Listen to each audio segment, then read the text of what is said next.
Oh, great. Hello, everyone. We're live here on Digital Writers Festival. Thank you so much for joining us. My name is Rani Pramesti. I'll be moderating as well as participating in this panel. And our two lovely guests are Eliza, Vitri, Handayani. Sorry, Eliza. Do you want to say a few words about you, Eliza? My name is Pramesti. I'll be moderating as well as participating in this panel. And our two lovely guests are Eliza, Vitri, Handayani. Do you want to say a few words about you, Eliza?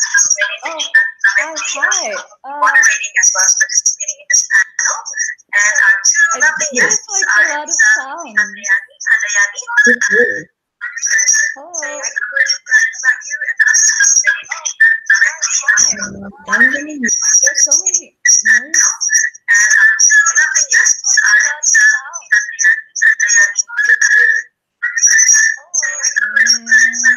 Can you hear me? Wait. Okay, what's going on? Hello?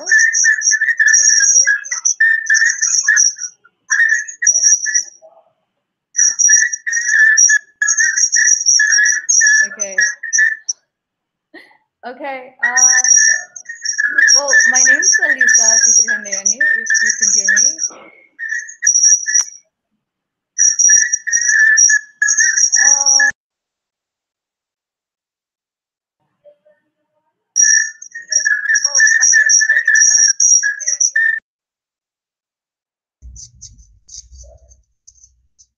Oh gosh, okay.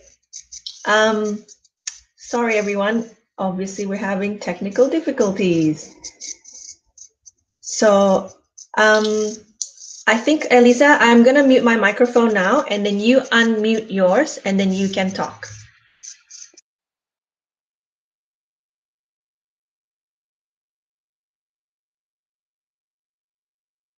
So Okay. Hi. I think Eliza, I'm gonna mute my microphone now and then you unmute yours and then you can talk.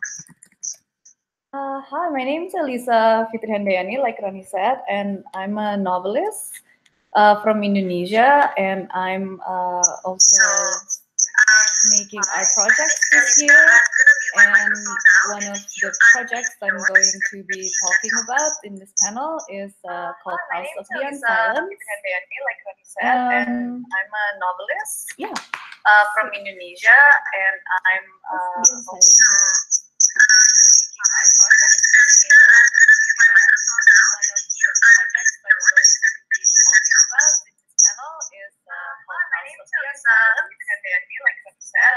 So House of the Unsilenced is an art project where artists and writers work together with sexual assault survivors to create new works about what it means to survive a trauma, what it means to turn it into art, and what it means to speak up. So House of the Unsilenced is an art project where artists and writers work together with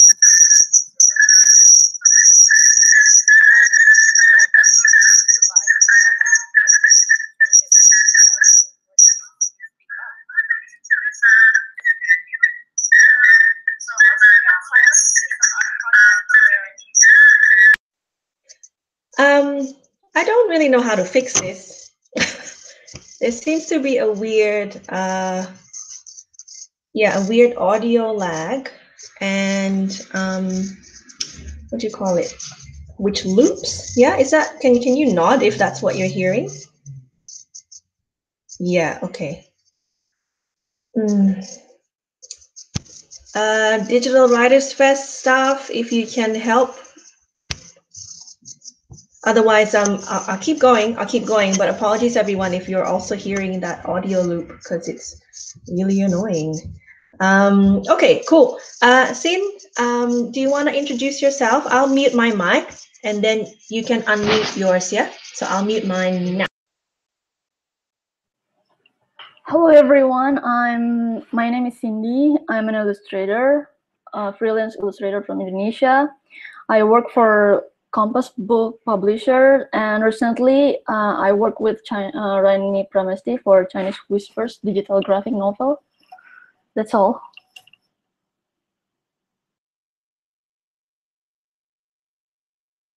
Unmute. Thank you, Cindy. Cool. So basically, if we're not speaking, let's mute our microphone and let's see if that helps. Yeah. So we're going to cover quite a bit in this 45-minute session. We thought we would start by sharing a bit. Firstly, sorry, bad moderator. Firstly, to begin with, after introductions, I'd like to acknowledge that myself and Eliza are actually now on the lands of the Kulin Nation. So yes, we're connecting digitally, but we are on the lands of the Kulin Nation, and that Cindy is in Jakarta, which is on the lands of the Betawi people. Cool.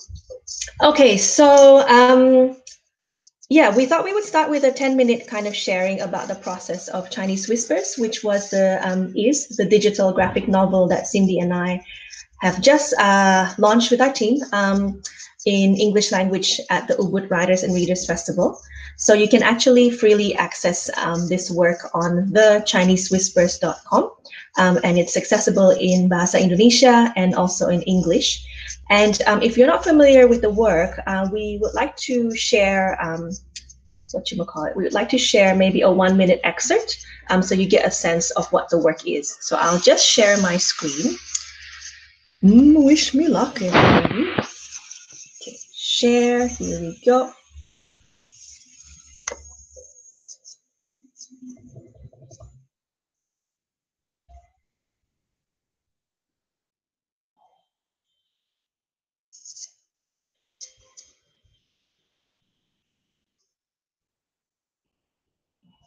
So, when I first started thinking about Chinese Whispers, I had this idea of wanting to make a show about writing as a Chinese Indonesian actor and artist who's lived in the story from more than half my life. But there was just one problem. Having heard the story since I was 15, I didn't probably have any Chinese Indonesian friends at all.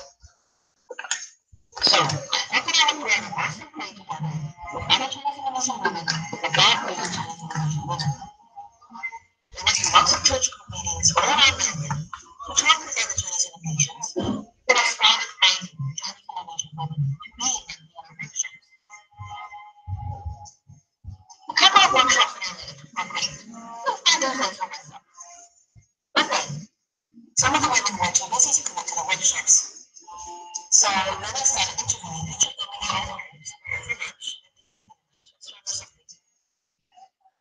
And I asked them about all sorts of things. How they perceive themselves, if they consider themselves Chinese, Indonesian, Australian, or some other combination. I asked them about their dreams, songs they like, how they came to Australia, their favorite dishes to cook, what the point of life was. Yay! So I'll just stop screen sharing.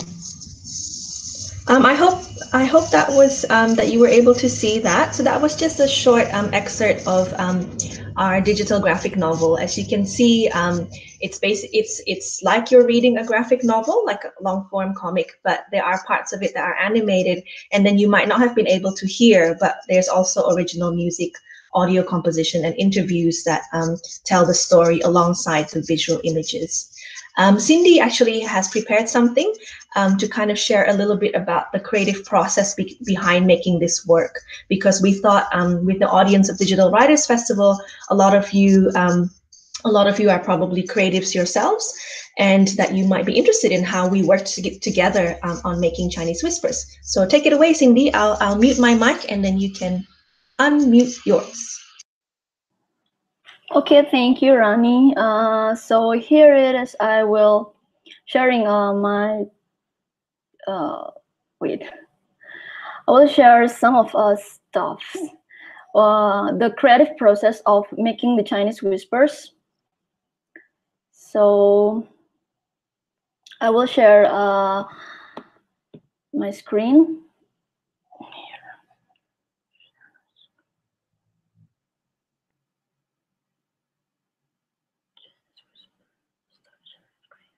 Okay, this is the Chinese Whisper creative process. Okay, the first time I met Rani in 2017, I met him. I met her by my friend Tiro Dainui was introduced me to Rani Pramesti. So the creative process of Chinese Whisper is first I start listening. I'm listening to the audio that Chinese Whispers already have. And then I'm listening to Rani's perspective about her project. And for me, the Chinese Whispers key message, we cannot heal what we will not face, is need to be spread, as that sounds like spreading the empathy. And the second is I have to reading the script. I read the script for 3 times. And after that, I do a visual research to compare the similar project themes. I use the Scott-McCloud triangle theory. I use this theory of Scott-McCloud to building the illustration style and the characters, as the Chinese Whispers emphasize the message. So the illustration style is simplified. And this is the energy cycle graph. This is one of Rani gave me. The energy cycle graph are usually used for theater shows, but Rani showed me this, and this made me feel so easy to get in the mood of emotions in every chapters of Chinese Whispers.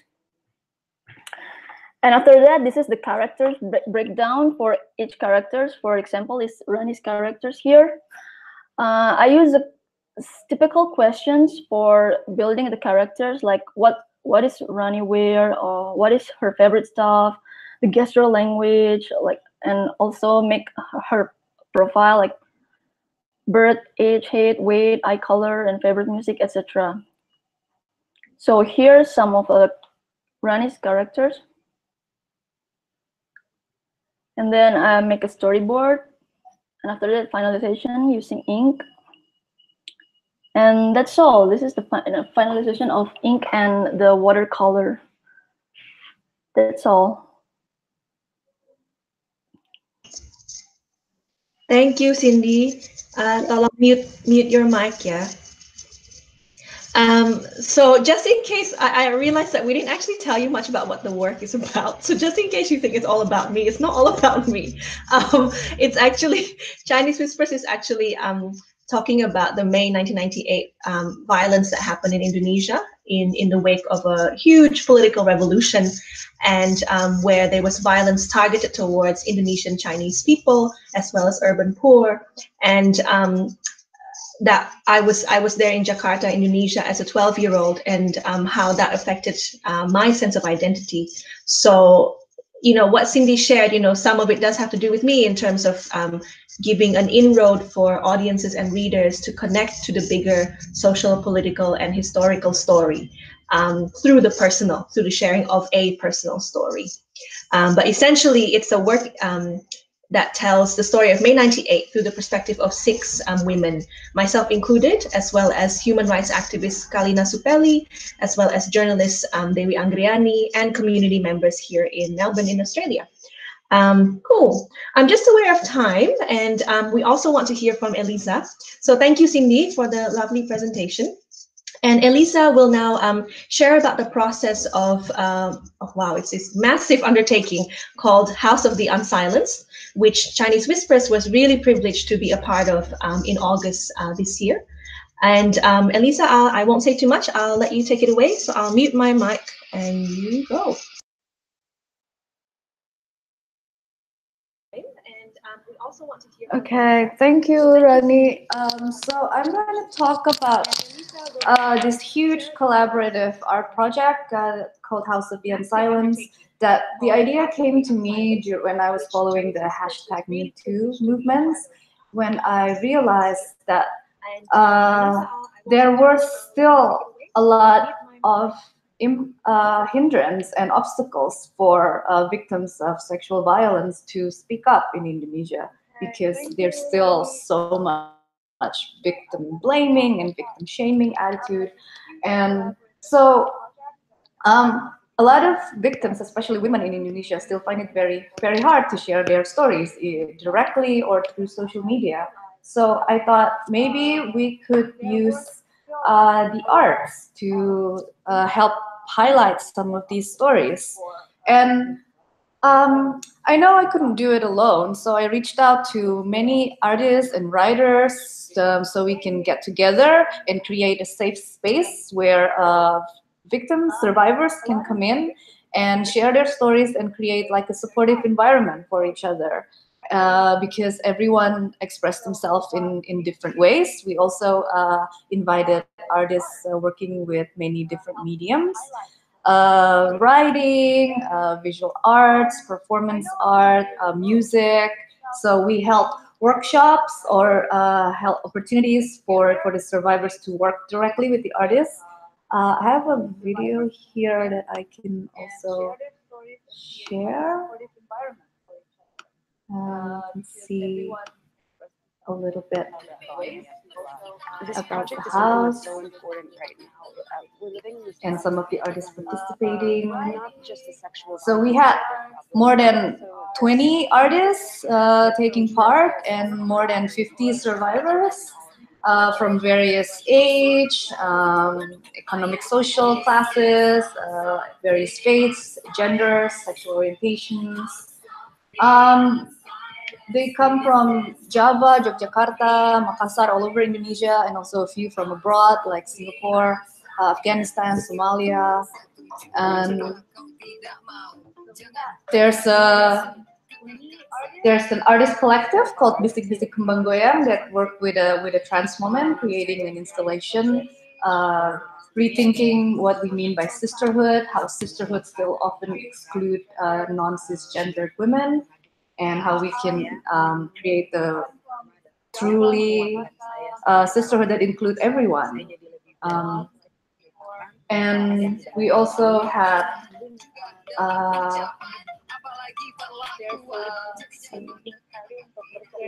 we had, other than the exhibitions, we had performances, and it was such a moving, powerful experience for me to meet all these wonderful, strong women who, despite all the trauma that they've been through, they come to us and they trust us with their stories, and they say, well, I want to tell my stories because this is fighting. I know the obstacles in front of me is very high, but telling our stories is a form of fighting, and this is how we can help open the public's eyes about the nature of sexual violence and the impact and what it means for, what it costs them to actually come and speak up, but they still want to do it because by telling their stories, they're saying that, hey, our stories are worth telling and worth listening, and the public should pay attention. And and I hope it can help, break down this atmosphere of rape culture that we have.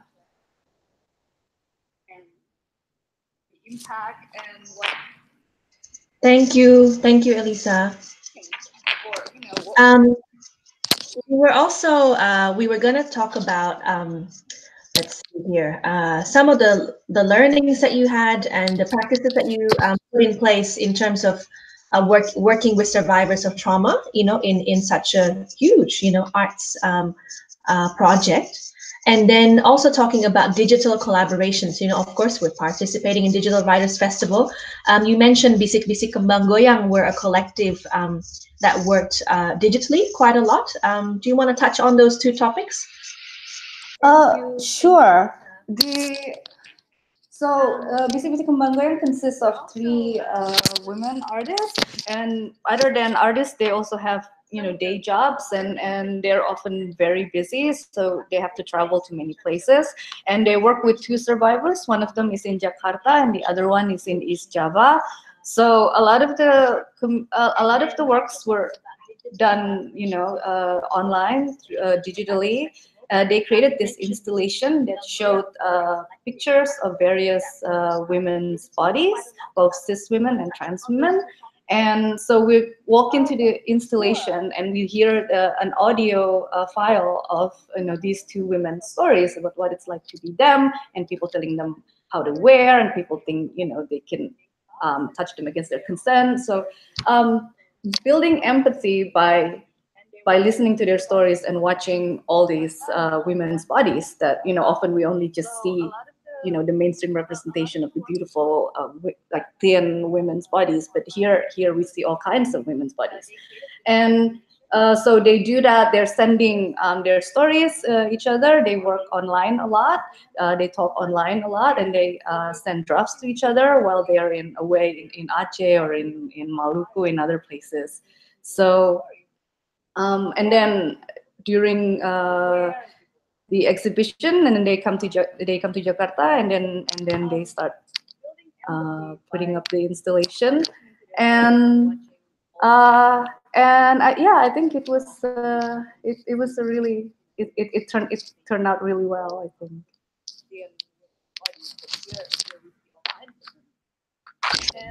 Great. And just in the last couple of minutes, while we're talking about House of Unsilenced, do you want to add anything, in case there are people in the audience who are interested in working with trauma as a source of inspiration?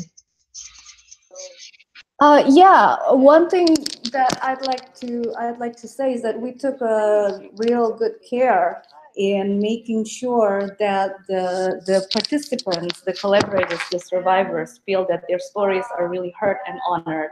So we don't want to just take over their voices, and we don't even say that we're speaking to give them a voice or because they're voiceless, because we believe that everyone has a voice, and our role as artists or writers can help those people's voices heard.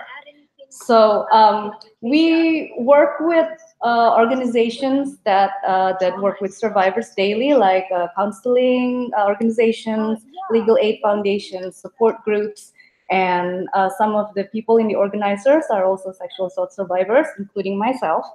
And so we present our ideas to them, and we tell them that these are the artists participating, and we give them the artists share a little bit about themselves, but then they don't come ready saying that this is what we're going to do. So based on the interactions with the artists and the survivors, they develop the concept of the work or the performance, and then so the survivors are very much collaborators in the making of the piece or the performance. And we also develop ethical guidelines for the committees and for the artists. And we develop that working, of course, with partner organizations.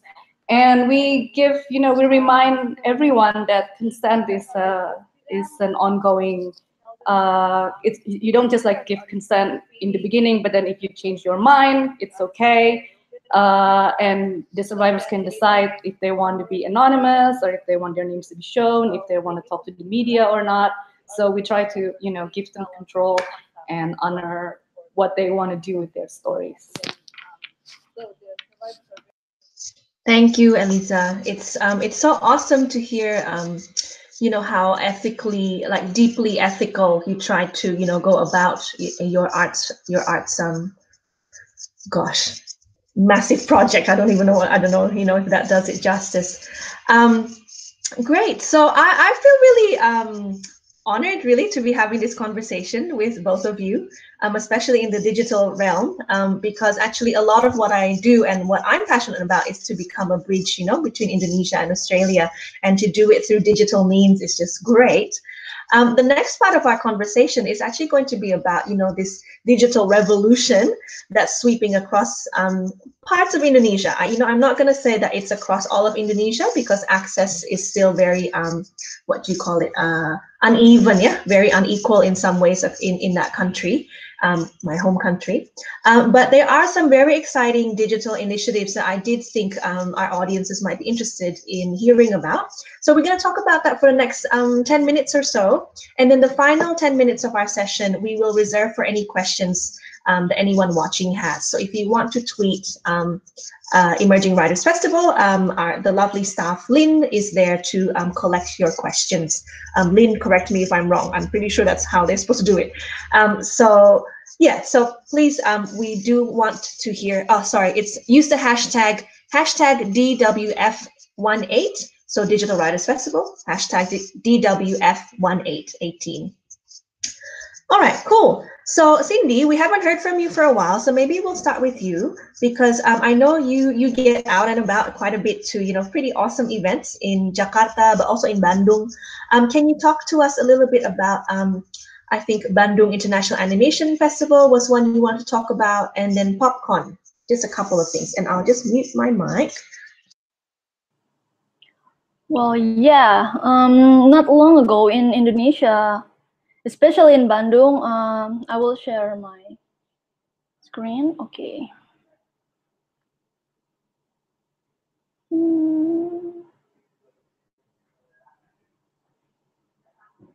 Okay, start screen. Yeah, there. Can you see? There was a BIAF. It's short of Barros International Animation Festival. It is an annual event. Was held in Cimahi, West Java. It was established since 2009 by CCA or Cimahi Creative Association. The main purpose for this event is that so we can accelerate our animation industry development and giving more contribution in the global scale.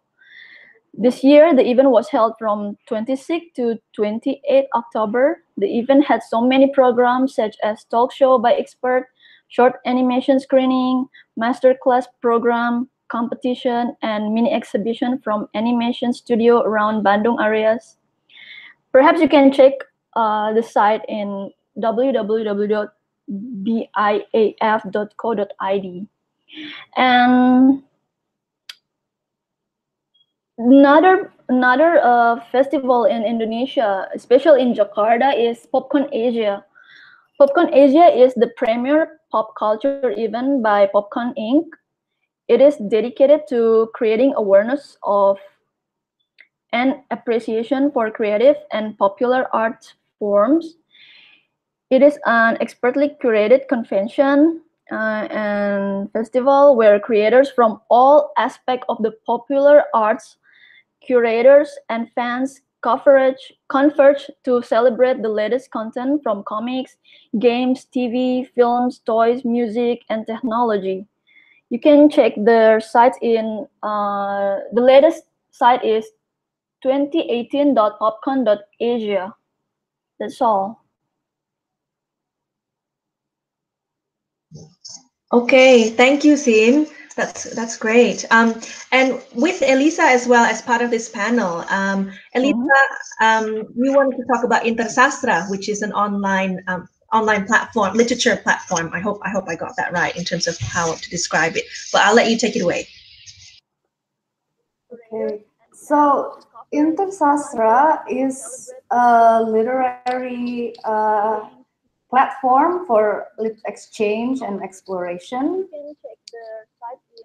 So I started InterSastra in 2012, and since then we've held translation workshops, Indonesian writers showcases, and literary seminars inviting writers from, of course, Indonesia, Europe, Australia, and other Asia as well. So here, starting this year, we have a grant to do two really exciting series. One is the series called Unrepressed, which we showcase writers that explore often marginalized themes such as sexuality or even feminist issues are still considered controversial in Indonesia sometimes. And another series that we're doing is called Literary Souvenirs or Oleh-oleh Sastra. And in this series, we translate into Indonesian the writers that we meet in our travels. For example, when we go to literary festivals or we go on writers' residency and we meet, a lot of amazing writers, and some of them are maybe unknown in Indonesia. So we translate their works to get them new readers, hopefully in Indonesia. And so one of the topics of this panel is how we highlight marginalized and politically sensitive stories, and I'm really excited about the Unrepressed series, and that's where we can exactly do that. We can solicit and request new works from writers writing, all over Indonesia. And not only do we publish them, we also will translate them to English. So, more readers, non-Indonesian speaking readers, English speaking readers can also read their stories. And we're all doing this online, so all the stories will be published online. And we're also exploring options to publish longer stories in zine forms. That, it's one of the things that I actually want to ask in this panel, is that when to publish online versus in print. And and sometimes when we publish things online, there's the assumption that everything's really shared for free. But on the other hand, we also want to pay our writers and illustrators. So yeah, it's an interesting question. Maybe we can also explore later in the discussion session of this panel. Thanks. Well, you kind of touched on it already. I mean, do the two of you want to hear about some Melbourne-based initiatives I know of, or should we kind of go from your question? Okay, Cindy's face, she wants to hear about it. Okay. All right, so I'll just share my screen and show you a few. So these are ones that I'm aware of, and I think if you were based in Melbourne, you would probably be aware of these as well. But in case you're not, so Acme X is a real hub in Melbourne that's really leading the way in terms of they're quite progressive in terms of startup culture. So it's quite different to what maybe Eliza and it's different, but there might be some overlaps. In terms of what the two of you have been talking about, but they're a real hub in terms of they do a lot of incubation of startups. So you'll see here the Acme Excel Accelerator is one such program that is basically supporting startup communities to grow. And it's quite an intensive incubator program. And then recently, this program, Foundry 658, is more, at least they're supposed to be more targeted to kind of independent artists, more creative people who are wanting to then overlap their creative practice with digital mediums, I suppose, is one way of putting it. And then interestingly enough, because I work in local government, so this is actually the local government that I work for, Melbourne City Council. There's many, there's starting to be more common kind of initiatives to educate the broader public about what does it mean to be a startup. And this event here is actually specifically targeted to young entrepreneurs. So where I work, we work with people between 12 to 25 years old. And so this is one such event where it's young entrepreneurs who've recently won an Alibaba Create Melbourne contest. And so they got to travel to China and the US to grow their startup. So a little bit different, right, in terms of emphasis on where does the art come into that. And this is one example of a Facebook community that I'm aware of, Virtual Reality Content Creators Australia. So there's quite a few members there. There's about 738 members. So from what I've seen of what they do, they every now and then they get together in a social way to try new virtual reality technology. And with me personally, I've learned, I'll just stop sharing. Through making Chinese Whispers, it was my first kind of experiment with, I have a performing arts background, for God's sake, I don't know anything digital, but I wanted to take my work to a broader audience and to an international audience, and I wanted to tap into this digital kind of revolution momentum in Indonesia, because the work Chinese Whispers is so relevant, especially to young Indonesian people who might not know about what happened in May 1998. Which is a tragedy, really, if you don't know about it and you're Indonesian, because, at the heart of the work is this belief that if you need to embrace the painful parts of your history in order to mature as a person, but also as a society. So for me, the digital, like recruiting Cindy and recruiting the web developers, Gondo Sudarso and Martin Harusetianto, was part of this bigger aim of broadening the reach of the key message of Chinese Whispers. So yeah, so I suppose, does that give you, and Cindy and Eliza, just nod if you think, was that helpful, that I kind of gave a little bit of a, these are some things that I know of happening in Melbourne. Is that all right? Yeah, cool. All right, so I'm aware that we're coming up to the final 10 minutes of our session. Oh gosh, less than 10 minutes. Maybe Lynn, Digital Writers Fest, if you wanted to pop up some questions, now is the time, and I'll keep an eye on that.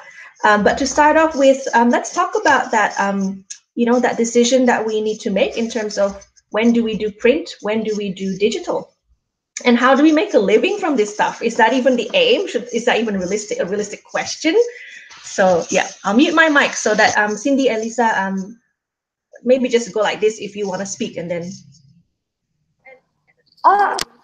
I think, well, what we've been doing in InterSastra is actually combining online and IRL platforms. So when we, solicit, translate, and publish, we publish these works online, and then we also invite questions through social media. So people, we ask them questions about the works, and then people can send in their answers, and we'll pick a winner and send them free books.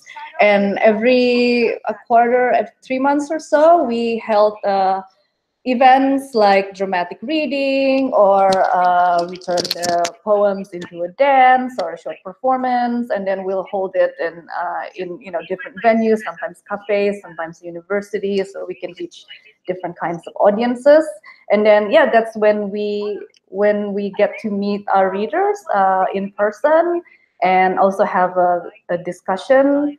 And that's different than what we have online, but we try to do both online and offline platforms. And about making a living, well, so far we've been supported by grants and crowdfunding, but I'm really happy to say that we can pay our writers and illustrators, because I'm a writer myself and trying to make a living in this, and I think that is important.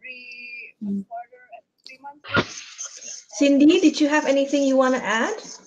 Well, it might be interesting because our team, the Chinese Whispers team, actually had ongoing discussion about print, about digital. And Cindy, maybe you can start off, giving a bit of, tell us a story about that.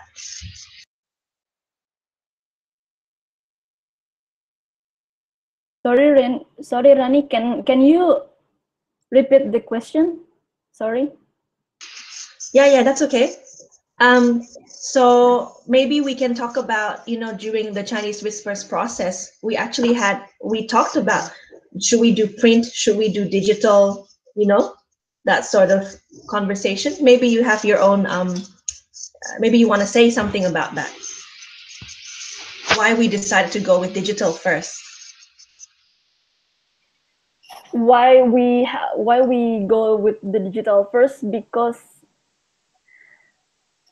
Rani, or we all want to reach a lot of audience, right? Yeah, because the Chinese Whisper installation that Rani made in 2014 is only reached 300, and beside that, I think why we share Chinese Whisper through website, it's because now the digital world is very advanced and almost everywhere. I can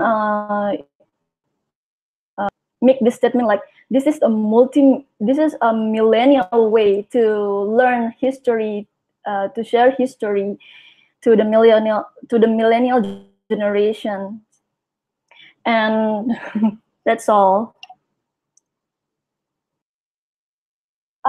Yeah, if I may, I think there's one thing that we should also be aware of, that while it's so exciting,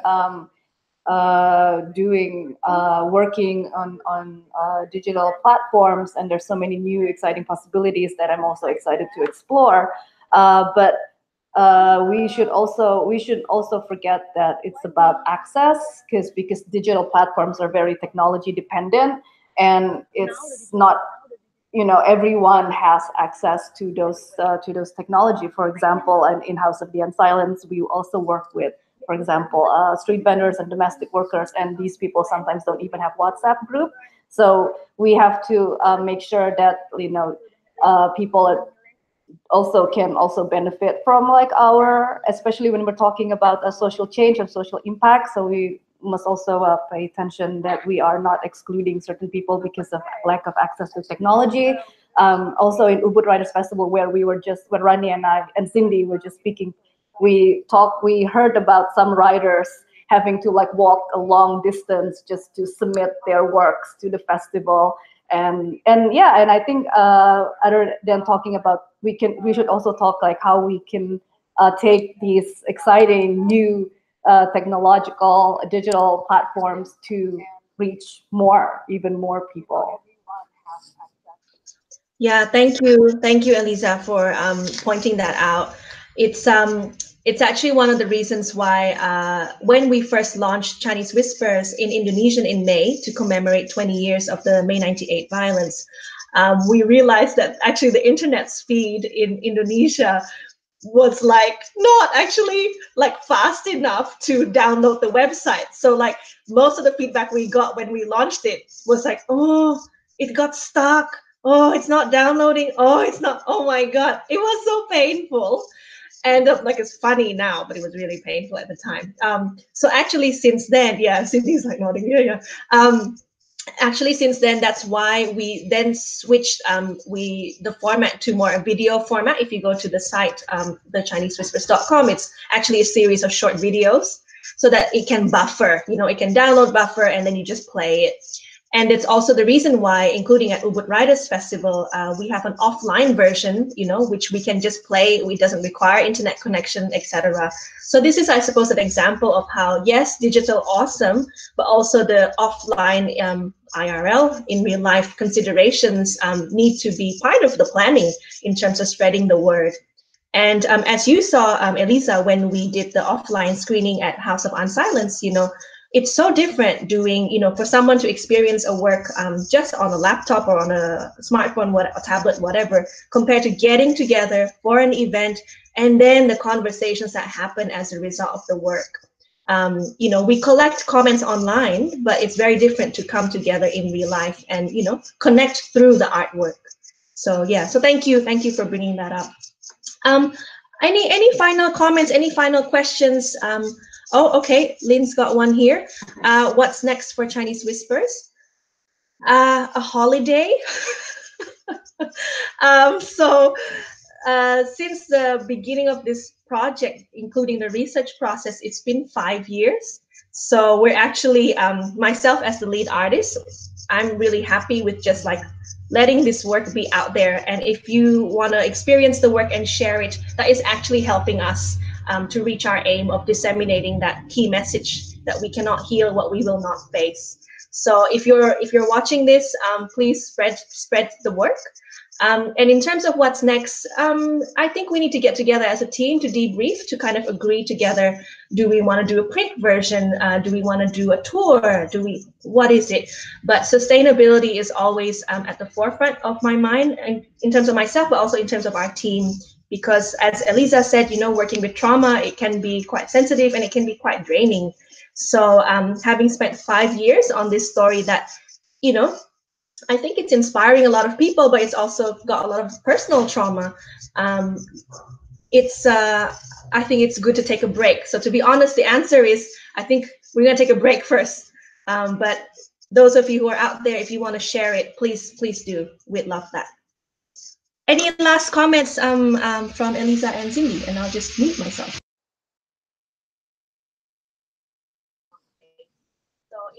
Well, we are. I'm trying to raise, support so we can do more House of the Unsilenced events, not just in Jakarta, but also in other places. And we'd love, if you have an arts community or something that are interested in doing these type of things, you feel free to get in touch with me on my social media, Twitter, Instagram at Eliza Vitri, and I'd love to talk possibilities. So, having spent 5 years on this story, Cindy, do you want to say anything? Well, I hope Chinese Whispers audience see the website from the first to the last, and